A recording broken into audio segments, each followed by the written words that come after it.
Hello everyone. आज की video में हम लोग एंग्लो मराठा वॉर को देखेंगे। तो जब हम लोग एंग्लो मराठा वॉर की बात करते हैं तो मैंने सीधी लाइन बना ली, इसका मतलब टाइम लाइन है। एंग्लो मराठा वॉर 4 हुए थे। कब कब हुए थे? सबसे पहला 1767 से 1769 के बीच में हुआ था। दूसरा वाला जो था वो 1780 से लेकर 1784 तक हुआ था। तीसरा वाला 1790 से लेकर 1792 तक हुआ था। और जब चौथे वाले की बात करोगे तो चौथा वाला हमारा लास्ट जो था वो 1799 में हुआ था। तो अगर इसकी बात करें, ये हमारा हो जाएगा फर्स्ट एंग्लो मैसूर वॉर। ये हमारा 80 से 84 सेकंड एंग्लो मैसूर वॉर, 90 से 92 थर्ड और 99 पे फोर्थ। यानी कि मैं यहाँ पे लिख दे रहा हूँ फटाफट first Anglo Mysore war.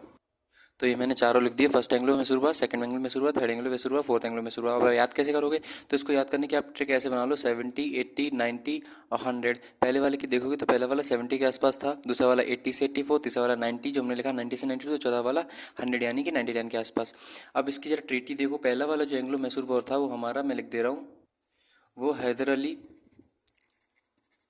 Versus Britishers था। EIC लिख दे रहा हूँ, ईस्ट इंडिया कंपनी। दूसरा वाला जो था वो हैदर अली जो थे वो 1782 में मर गए थे। तो 1782 में उनके मरने के बाद उनका जो लड़का था टीपू सुल्तान, उसने उसको कंटिन्यू किया था। Tipu Sultan versus East India Company, EIC हो गया। थर्ड वाला जो था वो ये जो था हमारे Tipu Sultan versus East India company था। और फोर्थ जो एंग्लो मैसूर वॉर था उसमें 1799 में टीपू सुल्तान ख़त्म हो जाते हैं। इसके साथ साथ हमें ये भी देखना है कि जब फर्स्ट एंग्लो मैसूर वॉर की बात करते हैं तो इसमें एक ट्रीटी हुई थी जिसको हम लोग क्या बोलते हैं, ट्रीटी ऑफ मद्रास। दूसरे वाले में एक ट्रीटी हुई थी जिसको हम लोग बोलते हैं ट्रीटी ऑफ मैंगलोर। तीसरे वाले में जो ट्रीटी हुई थी उसको हम लोग बोलते हैं ट्रीटी ऑफ सेरिंगपट्टनम।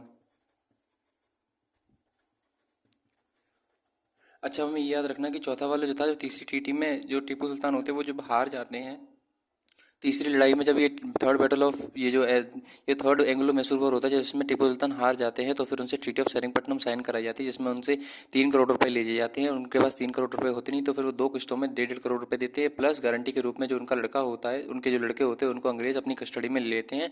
और ये भी होता है कि टीपू सुल्तान जो होते हैं इस लड़ाई के बाद उनकी मोर देन हाफ टेरिटरी ले ली जाती है। तो इस वीडियो में हम लोगों ने जो एंग्लो मैसूर वॉर से रिलेटेड इंपॉर्टेंट एस्पेक्ट्स हैं उनको कवर किया। अगली वीडियो में हम लोग दूसरा टॉपिक देखेंगे। टिल देन, जय हिंद, जय भारत।